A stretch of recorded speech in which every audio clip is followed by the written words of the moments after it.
یہ بات ہے 1 ستمبر 1965 کی، جب صرف ایک پاکستانی فوجی نے اپنی صرف ایک چھڑی کی مدد سے 60 مسلح انڈین فوجیوں کو نہ صرف سرنڈر کرنے پر مجبور کر دیا بلکہ انہیں اپنا جنگی قیدی بنا دیا۔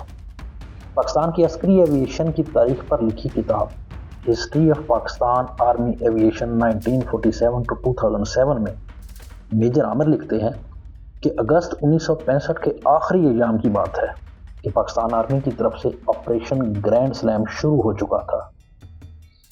اس آپریشن کا مقصد انڈیا کے زیر انتظام کشمیر میں اخنور پر قبضہ کرنا تھا۔ نصیر اللہ بابر اس وقت آرمی ایویشن کا حصہ تھے اور ان کا کام کشمیر پر نظر رکھنا تھا۔ وہ 1 ستمبر 1965 کو سیکٹر کمانڈر بریگیڈیئر اسحاق کو راولپنڈی سے مری اور پھر راولا کوٹ لے کر گئے۔ راولا کوٹ پہنچنے پر پتہ چلا کہ انڈیا نے کشمیر میں چھمب پر حملہ کر دیا ہے۔ نصیر اللہ بابر نے تجویز دی کہ چھمب کا دورہ کرنا چاہیے، لیکن نہ تو ان کی کوئی ایسی تیاری تھی، نہ ہتھیار تھے اور نہ ہی ان کے پاس وہاں کے نقشے موجود تھے۔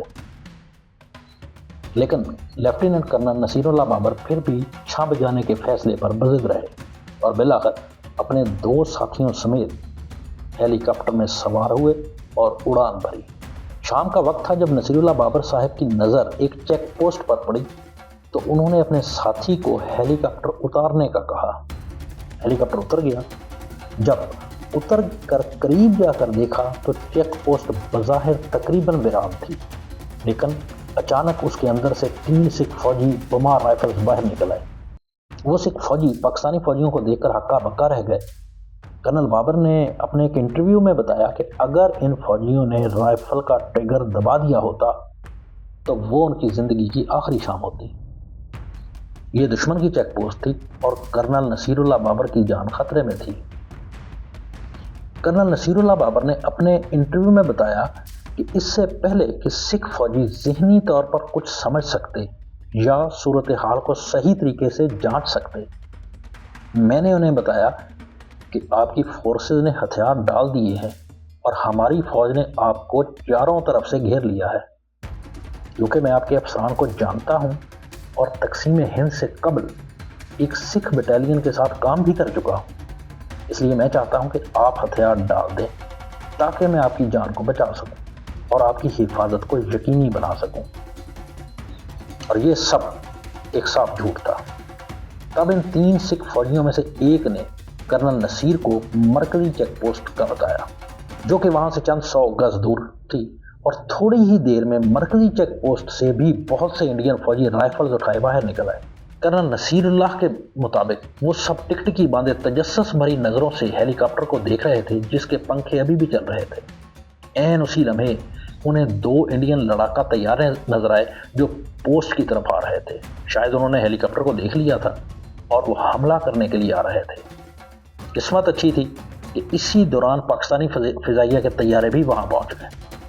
میجر عامر لکھتے ہیں کہ بطور پائلٹ کرنل نصیر اللہ نے دیکھ لیا کہ طیاروں نے فارمیشن بنائی ہے اور کرنل نصیر سمجھ گئے کہ ان کے مستقبل کا انحصار اب اس ڈاگ فائٹ یعنی فضائی جھڑپ کے نتیجے پر ہے۔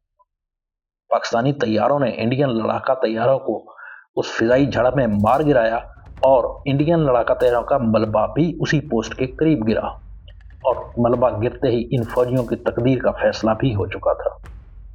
عامر مشتاق چیمہ لکھتے ہیں کہ کرنل بابر کے مطابق اگر نتیجہ اس کے برعکس ہوتا، یعنی انڈین لڑاکا طیارے پاکستانی طیاروں کو مار گراتے، تو بقور کرنل بابر انہیں یقین تھا کہ انڈین فوجی ہمیں اسی جگہ گولی مار دیتے۔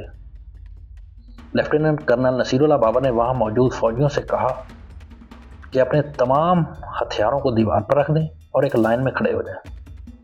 لائن میں کھڑے کرنے کے بعد کرنل بابر نے 2 نوجوانوں سے سب کی رائفلز اکٹھی کرنے کا کہا اور پھر اپنے ساتھی کیپٹن اکرم سے کہا کہ فوجیوں کو اپنے علاقے کی طرف لے جائیں۔ کرنل بابر انڈین فوجیوں کی قطار کے پیچھے پیچھے چلتے رہے اور ایک مقام جس کا نام پدھار ہے وہاں پر پاکستانی فوج کے میس پہنچنے میں کامیاب ہو گئے۔ کرنل بابر نے اپنے انٹرویو میں بتایا کہ جیسے ہی میں میس میں داخل ہوا اور بریگیڈیئر امجد چودھری جو کمانڈر تھے ان کے سٹاف کو سارا واقعہ سنایا تو انہوں نے میری بات پر یقین کرنے سے انکار کر دیا، بلکہ خود دیکھنے باہر آ گئے۔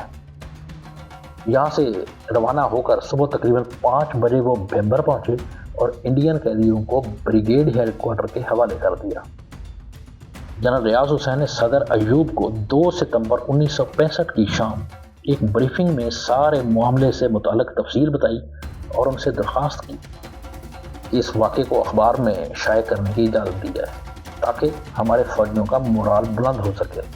نتیجتاً یہ واقعہ 4 ستمبر 1965 کو تمام پاکستانی اخبارات میں شائع ہوا۔